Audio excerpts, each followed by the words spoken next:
So here's the question. Take a minute and give me the solution. So remember, any Boolean expression, remember, can be expressed either as a truth table or as a Boolean function or in canonical form or in a circuit form, right? So now this is your, last class we looked at a bunch of different gates. So now given the circuit, identify what y is. So what I want you to find out is express y as a function of a, b and c. So all you have to do is trace the signal as it goes from the left hand side to the right hand side. So once one of you gives me the answer, I'll solve it for everybody else. So let's see who gets there first. Great, good.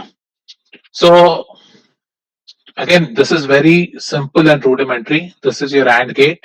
Remember again, whenever you want to indicate a short, you need to show it with this big block, which so shows that these two are shorted, right? So if I looked at AND gate, so it's good to number gates also. Let's call this O1 and let's call this O2. So that's your OR gate and these are your AND gates. So let me call them A1, 2, A3, right? So the output of O1 is B plus C, right? The output of A1 is going to be A and the other input is B. So output of A1 is B, AB. Output of A2 is A and B plus C. So it's going to A and B plus C. The output of A3 is going to be B into B plus C. And O2 is just adding everything. So very simply, I can write my Y as AB plus A into B plus C plus B into B plus C. Right? Now, is this the simplified version expression? No, right? And so basically open up the brackets. What you get is AB plus AC plus B times B is B plus BC, right? And so you can throw this out and what you get is, so B and AB, right? What happens to B? So what you get is AC plus B plus BC plus AB, right? Now BC and AB have A in common. So if I can think of this as simply AC plus B times 1 plus C plus B, right? So 1 plus C plus B is always 1. So this simplifies to AC plus B, right? And so essentially what you have is, instead of drawing this bit fat circuit, I could have easily done this with just how many gates? One AND gate to create this product of AC and then send it into an OR gate. So this circuit and these two circuits are equivalent to each other, right? Because what you had in this circuit is the unsimplified expression, right? And once you simplify it, instead of using 5 gates here, you can get it down to just 2 gates, right? And so this is what you spend the next 2 weeks trying to figure out as to how to get expressions down to the minimal form and then draw circuits along with it, right? And so one way to do this, as we saw, is using the Boolean theorems, right? So this is the long method of doing the Boolean theorems. Later today, we'll start with K-maps, and that will make life simpler for you. So before we leave this topic, let me also give you, so there is something known as a positive logic and negative logic, and that is purely based on the fact that, so in this class, so far I've been telling you 5 volts is 1, 0 volts is 0, right? I'm somehow associating a high voltage to 1 and a low voltage to 0. And that's normally the convention. This is the convention. It's not reality. But there is absolutely no reason that you need to pick the high voltage as 1. You can also think of a digital system which has this, right? As long as there are 2 states which are different from each other, how you assign them to 0 or 1 really depends on what you're using them for. So whenever you design something with a high voltage to 1, this is called as positive logic. Positive because I'm saying that when it's a high voltage, it's a high digital value. And we call this as a negative voltage, negative logic, right? So generally when you do design, you'll see that people use either positive logic or negative logic. So Now, what this means is, now I'm going to also show you how to read data sheets, because if you were in campus, you would have had to read data sheets when you build up circuits on the breadboard. So when you look at data sheets, typically they don't give you values of 0 or 1. They will give you truth tables in terms of H and L, right? So if I look at the AND truth table, the AND two input AND truth table would go something like this, right? If it's a positive logic, then it would go as L, L, L, right? L, H, L, H, L, L, and output is high only when all three are high, right? So this is a positive logic AND gate, right? So normally when we looked at your regular AND gate, and when we drew the truth table of the regular AND gate, we did this, right? So in this, the mapping of L is to 0 and H is to 0. So when you look at data sheets, they're going to give you this. Now, how you use that really depends on whether, so because if I use negative logic, then what does this gate become? Suppose I use negative logic for this gate, what will this become? What is the equivalent digital gate you can think of? Instead of mapping L to 0, if I map L to 1, right? Then this gate will become what kind of a gate? OR gate, sir. Is it OR? It's a NAND gate. Correct. It's the NAND gate, right? See, if I map L to 1 and H to 0, right? Then the output here is going to be a 1110, right? And 1110, sorry, it's the OR gate. I'm sorry. Right? So this would be the OR gate. So depending on whether, and this is where the dual concept comes in, right? The dual concept comes in because here, depending on whether I'm using this piece of electronics, if I'm using positive logic, it looks like the AND gate. If I'm using negative logic, it looks like the OR gate, right? So this is where it's nice to know duals.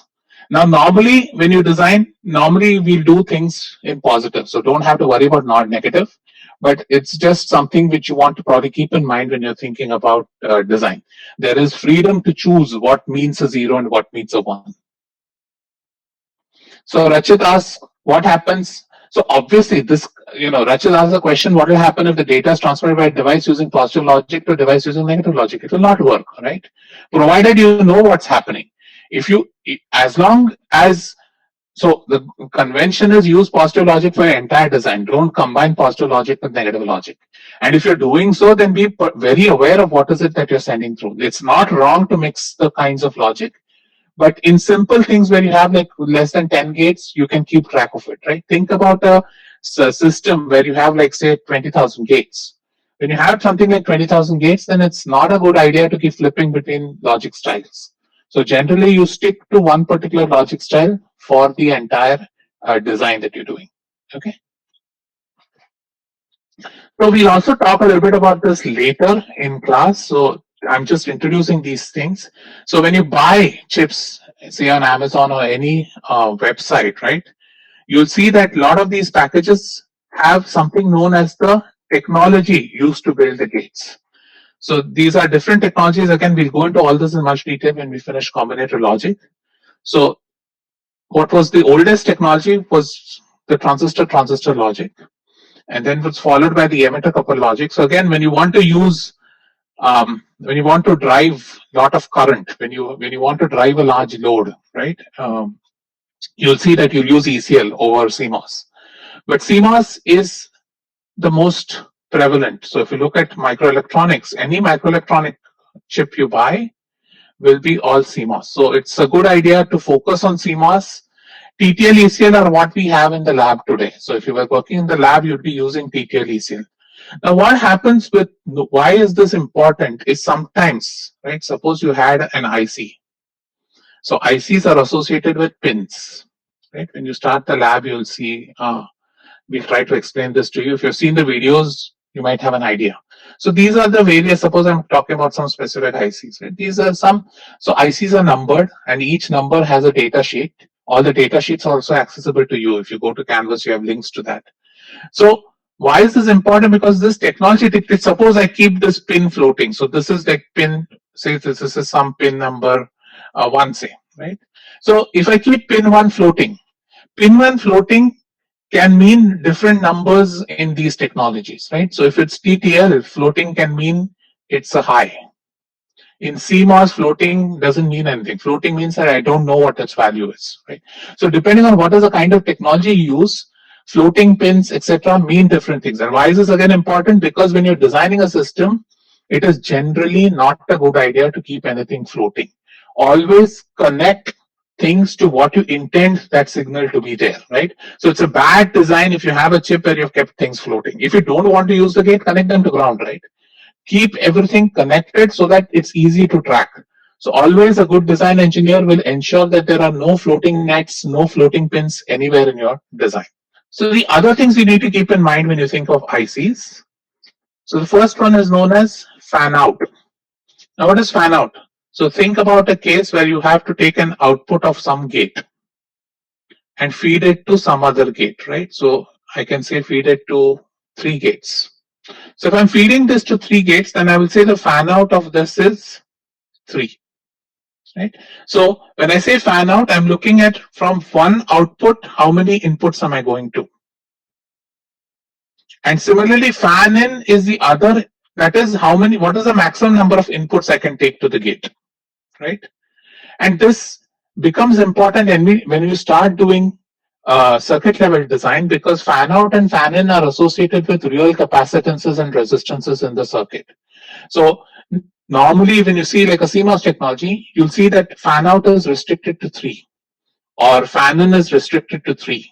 What that means is that if you want to take an output of a gate and push it through another stage of gates, you can push it only to the maximum of 3 gates. If you need to push it to more gates, you have to do something additional to the output so that it can be sent into more than 3 gates, right? So again, all this becomes important when you start doing design. So your data sheet, I'll show you a sample data sheet. The sample data sheet goes over all these. So it will tell you all this. It will tell you exactly what it means, what will happen to the chip if you do certain things, right? The third thing you want to keep in mind is propagation delay. And this, as I mentioned to you, right? Suppose I had an AND gate. So let me give you an example, right? Suppose I had connected this to 0. So whenever I say I can show 0 as a ground connection, ground means it's essentially 0. And so I'm switching this input. So A, B, right? So we know Y is equal to A and B, right? So suppose I switch the input at time t equal to 0. I switch A from 0 to 1, right? So when I switch A from 0 to 1, what is the steady state? So when A is equal to 0, if B is 0, then Y is equal to 0, right? And let's not say it's 0, let's call it 1, sorry. So if B is 1, so which means that it's not ground. Let's assume that I've connected B to 1, right? So when I've connected B to 1, when A is 0, Y is 0, and when A is 1, Y is 1, right? Because B is 1. So B is 1 means I'm adding it to 1, so Y is equal to A. You can think about it. Now, which means that when I switch at time t equal to 0, when I switch the input at A from 0 to 1, right, then the output at Y does not switch at the same time. So when you draw a timing diagram, you'll draw something like this. It switches at some delay TD. So at time t equal to TD is when Y switches from 0 to 1, right? And so what you say is that TD is the propagation delay of the gate.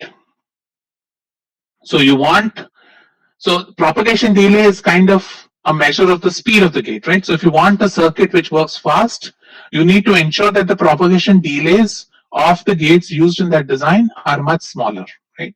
And that's where you talk about high-speed circuit design. You design, so there is a lot of circuit level optimization one can do to improve propagation delay, right? And so again, for this class, what I wanted to keep in mind is that gates are not instantaneous. So every gate is associated with propagation delay. And this will become important as we start looking at timing diagrams, especially later on in microprocessors. You do a lot of timing diagrams where it's very important to understand, okay, if I want to speed up, so suppose I had 3 signals, A, B, C, right? And each of them have been fed from some other stages incoming. then it is very important for me to know, suppose I want to, and suppose this B eventually goes to some output, and B is the most important signal. And suppose I want my B to be a fast signal, right? In that case, I need to know exactly what is the time delay of B and how do I make it fast. So we will talk later in the class about what are known as critical paths, right? So when I think about circuit design, you have to start thinking about which is the path which is slowest in your design, and that limits your design speed. And that's where you'll start thinking of propagation delays, how to improve propagation delays. So right now, remember that no gate is intrinsically instantaneous. It has to have a delay associated with it. Now, what also, if you remember from I think the first or second class, I told you, if I increase the number of inputs to a gate, then its delay goes up. So you'll begin to see that this delay is not a very simple term, but rather it is dependent on a lot of issues. Okay. And finally, we talk about what is known as noise margin. So let's talk about a voltage 0 to 5, right? So initially we said which is 1, which is 0. Now in reality, what happens is there is a band of voltages over which the transistor or the circuit thinks it is a logic 0. Similarly, there's a band of voltages over which it becomes a logic 1. So generally, if you think about a gate 1 and 0 are not finite voltage values, but rather a band. So for example, if you were to do this in the lab, right, even if you get voltages of around 4.8 or 4.7 volts on your wire, it makes no difference to you in DD because 4.7 is still a logic 1. So I don't have to worry about it. So what you have to worry about is this region. So in this region, right, if by any chance, due to some bad design of some additional resistor you have in the circuit or some additional capacitance you have in the circuit, if the voltage drops in this region, then essentially it is indeterminate, right? So there is no logical meaning. Suppose I have a voltage which is sitting here, it has no logical meaning, right? And which means that whatever this voltage is then feeding into, that is a suspect, right? So that means that any other signals which are dependent on this point will essentially be suspect, because this value, depending on what the other circuit, what the incoming circuit sees, it can see this as a 0 or 1. So when a voltage is sitting here, it is very hard for you to tell whether it's surely going to be a 0 or surely going to be a 1. So which means that when you're designing these using actual electronic components, you want to ensure that all the nodes in the circuit never get into this range. So you can call this as a forbidden range, right? So you want to ensure that at no point do any voltages in the circuit sit in the forbidden range, because that is essentially telling you the signal is nonsense. Right? And in DD, a nonsense signal is shown as an X. And what does X mean? X means I don't know whether it's a 0 or 1. It can take 0 or 1 depending on if it's 10 millivolts higher or 10 millivolts lower, right? So depending on what the incoming circuit is, what the outgoing circuit is, this X can mean anything. So generally, when you see something like an X, you say that I don't know what it is. The safest designer will say, I don't know what it is. Let me convert it to a signal which I know and then process it forward, right? So the output, so Rohan, in such a case, there I wouldn't trust the output. So I'll say there is no output. I'll say the output is an X. So again, these are the 4 terms you need to keep in mind whenever you want to pick devices for your design, right? So when we go later into your design assignment, you'll spend some time thinking about all this as to how you're going to design your circuit. So the last thing I wanted to show you before we go to K-maps is I wanted to show you a simple sample data sheet, right? So these are data sheets are, as I said, we have uploaded all of them on the drive, so you should be able to see. So this is the data sheet for a simple IC, which is known as 7400. And so if you think about it, an IC typically has 14 pins, right? And so this is, if you look at the description, it says quad 2-input NAND gate, which means that this IC has 4 2-input NAND gates. And typically you'll see that this will tell you what kind of a package and all it is. And this shows you the layout of the package, right? So it shows you that pin number 14, pin number 7 are your supply pins. So you have to connect them to get the chip to work. If you don't connect supply to 14 and 7 to ground, the chip will not work. So that has to be done at all times when you want to use this. And then you can either, suppose you want a particular NAND gate, you use pin 1, 2, 3. And so you can make a circuit up to you 4 NAND gates using just one chip, right? And if you look at the truth table, you see the truth table here, right? And gives you the function table. Again, you see here, zeros and ones are generally not used. Normally else and H's are used. And again, positive logic will show you that this is a NAND gate.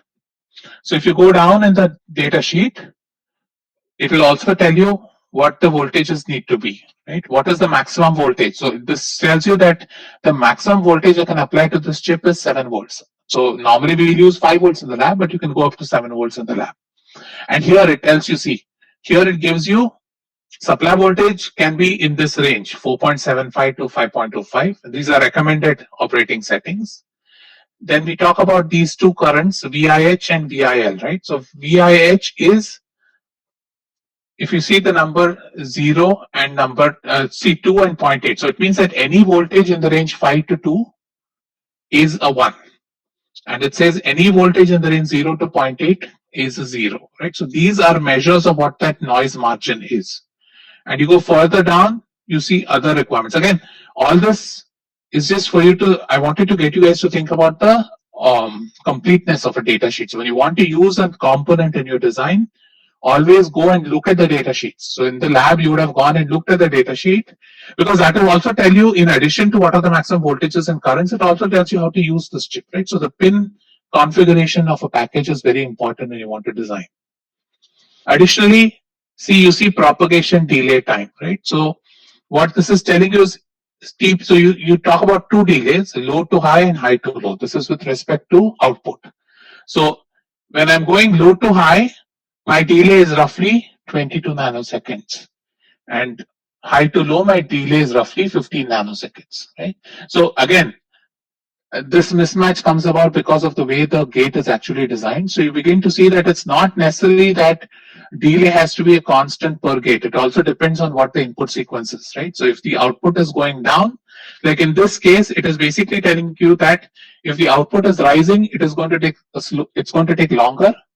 Whereas if the output is falling, it's going to be a faster fall, right? So again, 0 to 1, 1 to 0 is not matched here. Okay, so and then you can go further down and it goes you about the package. So generally ICs are made into packages and you can read that further. It also gives you what are the kind of temperatures you can run this at. And so here if you see, right, it says operating temperature 0 to 70 C. So if you're going to use a circuit, say in a reactor or in a steam turbine or something like that, you will not be able to use this chip.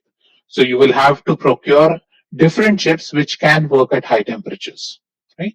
So all this, so again, whenever you're designing anything, and like now you're all engineers or learning to be engineers, it's very important that when you think of any electronic component, always go to the data sheet, right? Always, every electronic component that you'll use in your life will have a data sheet. If anybody is manufacturing a component, he or she has to generate a data sheet. And so your data sheet is going to be your first place to go and see how. So in your design assignment, I might ask you, you will have to draw an entire circuit diagram. In which case you'll have to actually go and look at all the pinouts of various packages that you're going to be using, and then go and figure out how are you going to connect them all together. Okay. So let me take a few questions first before we switch. So this is all I wanted to say about data sheets and logic in general, and then we're going to start K-maps now. Karthik asks, so forbidden range is noise margin.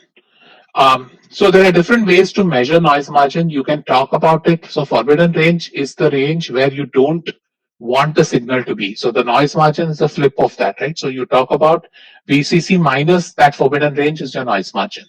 And generally when you say noise margin, it's equal. Now in this case, it's not equal. Normally we would just take VCC minus forbidden range by 2 and call it as a noise margin. But in this case, you see that the noise margin is different for 1 and 0. So normally you talk about a noise margin for 1 and a noise margin for 0.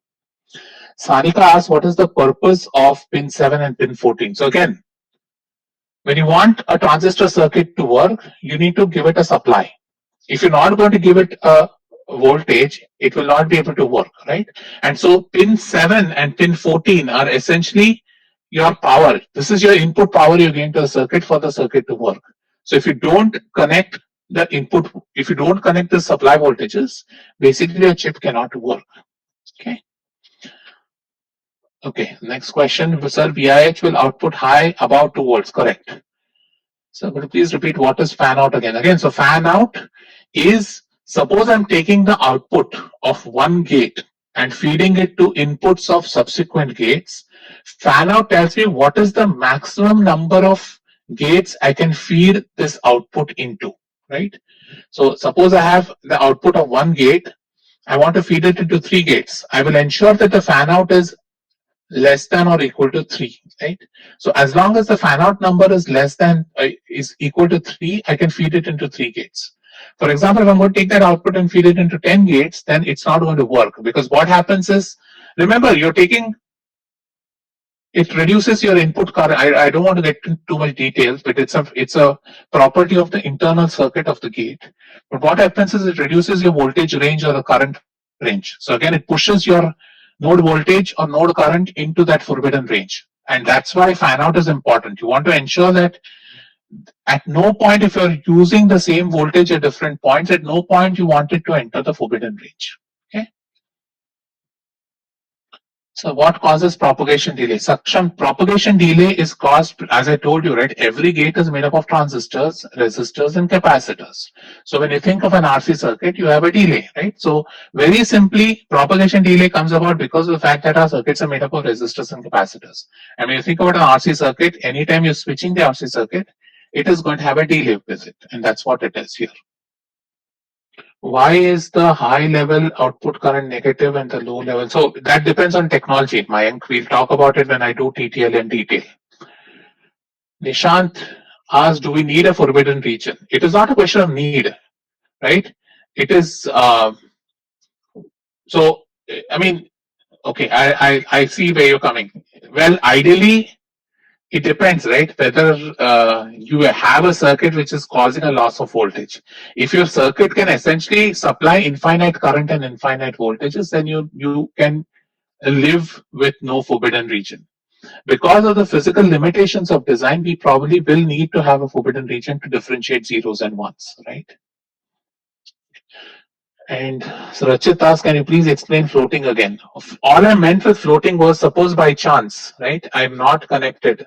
So again, that depends on whether it's TTL or ACL, but let's assume that suppose I decided in this NAND gate, for some reason I made a mistake by which I'm trying to pull out the input of Y1, but I did not connect an input to A1, right? If I didn't do that, then when I'm debugging it, it might so happen that if it takes the value of A1 to be 1, and if you intended the value of A1 to be 1, you could not be able to debug this chip, right? So therefore, it's important to understand when something is floating, what does it mean? When something is shorted, what does it mean? And that depends on how we build the gate. So again, when we do TTL and ACL, I'll go into that in detail. So Itihas, here we need to feed the input to 1, 2, 4, 5. Yeah. So if I want to use this NAND gate, my two inputs are going to be pin 1 and pin 2, and I'll see the output at 3. Similarly, I'll give inputs at 4 and 5, see the output of that at 6. So 6 is going to be A2, B2 under the bar. So if let me blow this up a bit so that you guys can see it better. So again, right, if you see here, you see A1, B1, Y1. So Y1 is A1, B1 under the bar. Y2 is A2, B2 under the bar. So these three form one gate, these three form one gate with two inputs and one output. For making an optimum silicon slab, we'll be using 1-0 HL conventional. We use HL by assigning them to respective.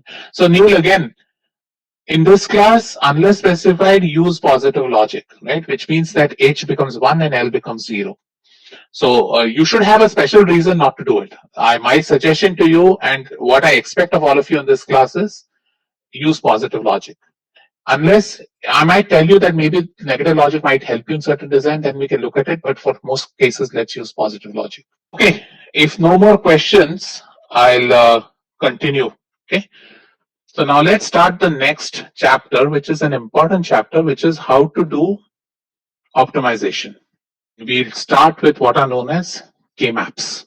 So let's, again, why do we need K-maps? We need K-maps because we want to, it is, why do you need to reduce the number of terms, right? Why do you want a compact implementation? Because the compact implementation will ensure that you have least number of gates, least number of literals, and so you'll spend less energy. Always remember, if not anything, now it's very simple, like what you do otherwise in life, right? You want to use the least amount of effort needed to get your output. So whatever minimum amount of work is needed to get it, use that and do it, right? So that's essentially why minimization is important. And so what does the simplest form of the circuit mean? Simplest form means that you want to reduce the number of terms and you want to reduce the number of literals per term, right? Because you want to identify which are the inputs which may not be that important. And if they're not important, they shouldn't show up in your Boolean expression because you don't want to spend any uh, energy in putting them up into the gates, right? And let's think about it very simply. Now, you all know Boolean algebra, right? So let me ask you. So if I have a 3-input system, right, with A as MSB and C as LSB, what minterm does A B prime C correspond to? 5. Correct. So M5, right? Now what does ABC correspond to? M7, right? So now if I have a Boolean expression, if I have a Boolean expression that has these two minterms, right, then I know that this reduces to just AC, right?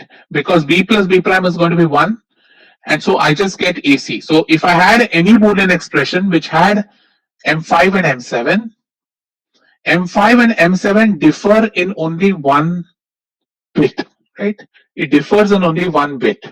And so basically, if I have two minterms which differ in only one bit, then essentially they allow themselves to be combined, and what you get is AC, right? Similarly, if I had, say, M0 and M1, what will M0 M1 combine to?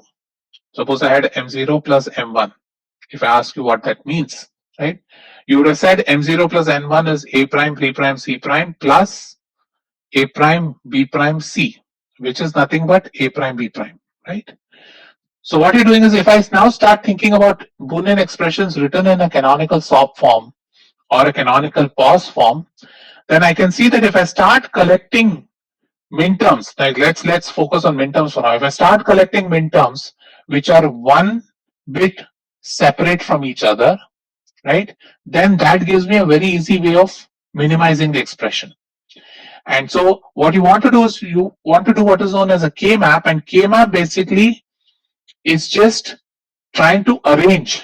So if you do graphs and networks, or later on a lot of CS guys will do a lot of network theory, K-map is just a simple way to look or arrange these minterms in such a way that you put all minterms with one bit difference adjacent to each other. And so if I look at that directly, it tells me exactly what's happening in the SOP form, right? Or gray codes, correct, Abhinaz. So let's think about, so what I suppose I had a 2-variable. So if I have a 2-variable function, how many minterms do I have? 4, right? So if I have 2 variables A and B, right, I can think of this as 0, 1, 0, 1. So I can call this as, 0, 1, 2, 3, right?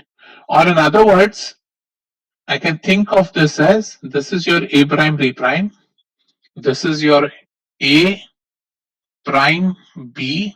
Again, what I'm doing is A can take value 0 and 1, B can take value 0 and 1. So if I think about, if I draw them in a grid like this, then basically I can think of the 4 minterms as these 4 boxes in the table, right? So this corresponds to minterm 0, M0. This is minterm 1, minterm 2, and minterm 3, right? So I can think of all the minterms in a grid, right? And why this becomes powerful is now, for example, suppose I had a function which had A prime B plus AB, right? So you know that A prime B plus AB is essentially nothing but B, right? And if you think about it in the K map, it I can think of it as two ones sitting next to each other. So when I have these two sitting next to each other, I know I can combine these and create a single term. So what we're doing essentially is we're taking functions written in their canonical forms, and then we look for, so it's a very trivial example in the case of a 2 variable. 3 variable gets slightly better, but it gets a lot more fun in the 4 and 5 variable. But this is just a graphical way of looking at the various minterms, right? So now suppose I think of 3 variable. So if I think of a 3 variable map, right? Let's again look at it this way. So this is ABC. So 0, 1, I know A and B. A can be either 0 or 1. Now when I want to see BC, I want to set up BC in such a way that adjacent grids are only 1 bit apart, right? So I can start with BC can be 0, 0, or BC can be 0, 1. Now the grid next to 0, 1, right? I want it to be only 1 bit apart. So I'll use the gray code kind of logic. So I'll say I'll put the 1, 1 next to it and then put the 1, 0 after it, right? So instead of writing it as 0, 0, 0, 1, 1, 0, 1, 1, when I write it this way, now I know that the difference between these two cells is only 1 bit, right? And so essentially what I have done is, now if I look at the minterms, this is going to be a 0, right? This is A prime, B prime, C prime, right? This is going to be A prime, B prime, C. So again, how do you find this out? The minterm becomes 0, 0, 0, which is A prime, B prime, C prime. Now this term becomes 0 from the row, 0, 1 from the column. So this becomes A prime, B prime, C. Similarly, this becomes A prime, B, C. And this becomes A prime, B, C prime. Right? Similarly, this becomes A, B prime, C prime. This becomes A, B prime, C. This becomes ABC. And this becomes AB, C prime. So what you see now is, or you can think about it, if I look at it purely from the minterm standpoint, I can think of this as, again, always for the first few weeks, write it down this way. I'll always write it down this way so you guys know what I'm doing. So 0, 1. Now what minterm is this? This minterm is 3, right? So this goes as 0, 1, 3, 2, 4, 5, 6, 7, right? So that's how the minterms look like. Again, remember, between 1 and 3, there's only a 1-bit difference.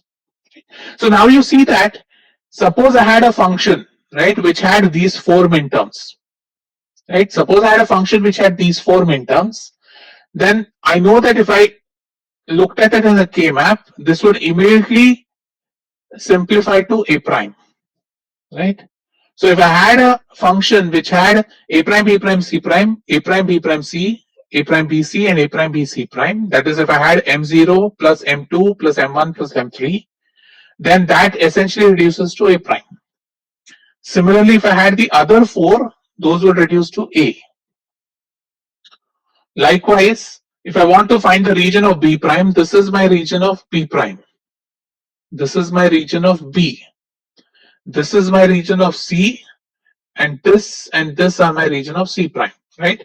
So if I look at, so suppose I had a function which is M0, so let's say sigma of 0, 1, 2, 3. So sigma of 0, 1, 2, 3, you should immediately see is what? Is basically A prime, right? And how do you do this?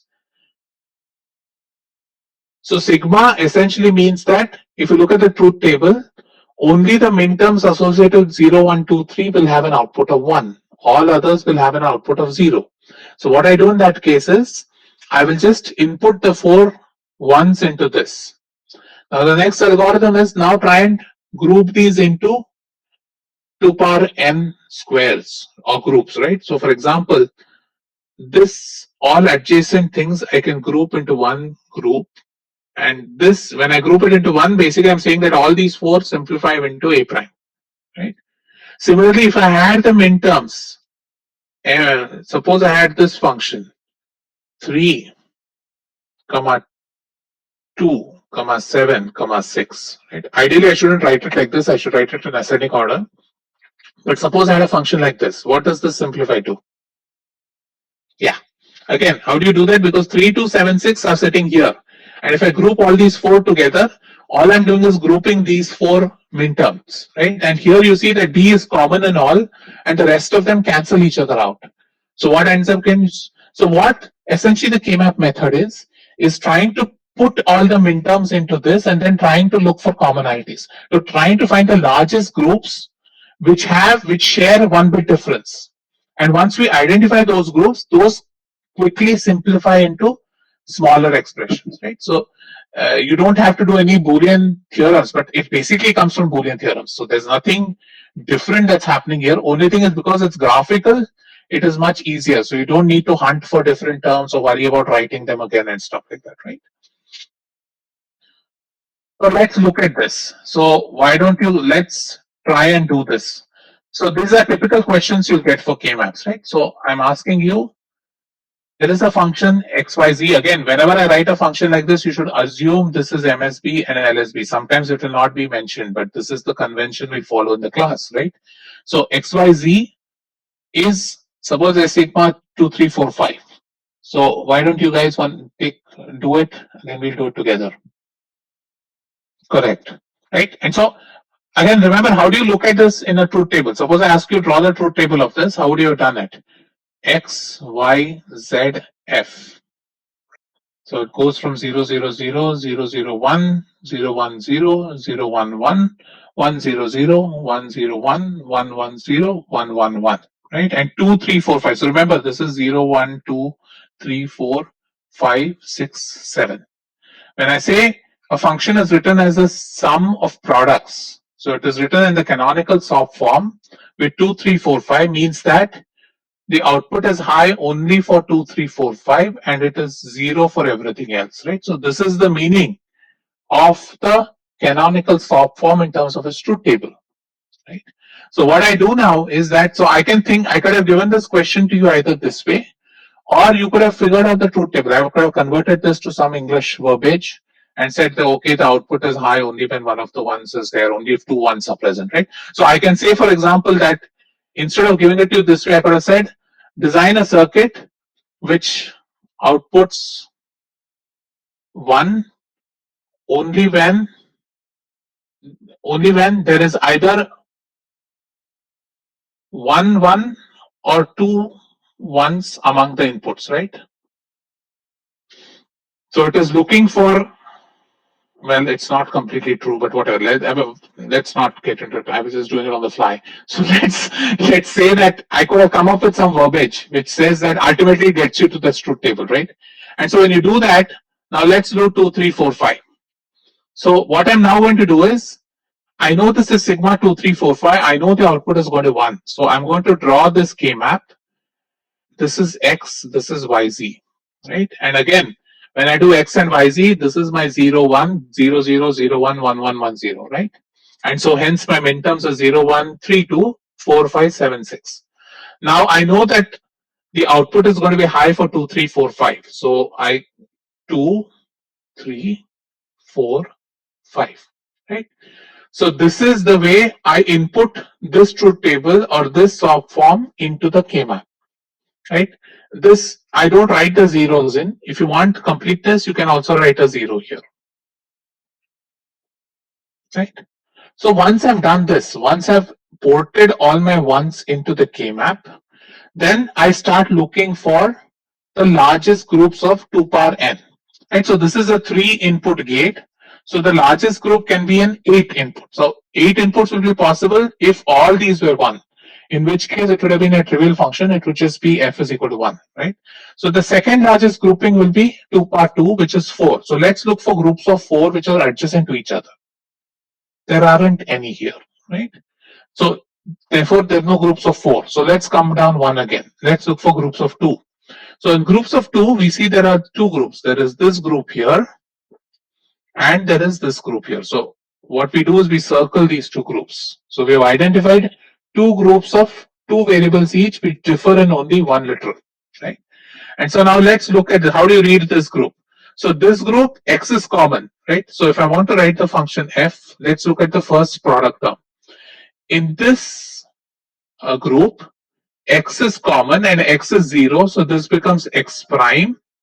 And if I look at the between these two terms 1 1 and 1 0, right? So which means that z is the one which is different, y stays the same, it's only z which is different.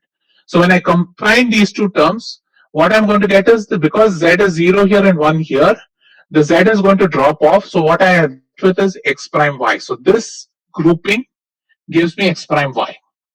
And similarly, if I look at this grouping, now this grouping is with x is equal to 1, so I give that as x. And if I look at these two again, they differ in z. The y stays 0, so this is xy prime, right? Or it can be written as x or y, right? So again remember, if you look at grouping A, for example, right? Grouping A is nothing but, if I just look at the two minterms are M2 and M3, right? And M2 is, what is it? M2 is x prime, y, z prime, and M3 is x prime, y, z, right? And if I combine the two, I will get x prime, y. So this is the logic behind. So again, let's look at it. Suppose you had a 3-input variable, a 3-input function. Right? Now what I want to do, 3-input function has 8 minterms. So now when I want to start grouping, I will start with 2 power 3. Are there any groups of 2 power 3? There aren't any groups of 2 power 3. Come down. So this is 0. Next, 2 power 2. Are there any groups of 2 power 2 or 4? In this case, there are none. So you go to the next lower value of 2. So now we have two groups of 2. So you end up getting a function which has two terms, which 2 literals each, right? Because it is a group of 2, instead of having 3 literals, I've come down with 1, right? And so this function has reduced itself to sum of 2 terms with 2 literals in each, right? So basically this function is independent of z, right? So we will do more examples. I think I'm running out of time, so I'll stop here, but we'll do more examples in the next class. But this is the basic way in which we do K-maps, okay? So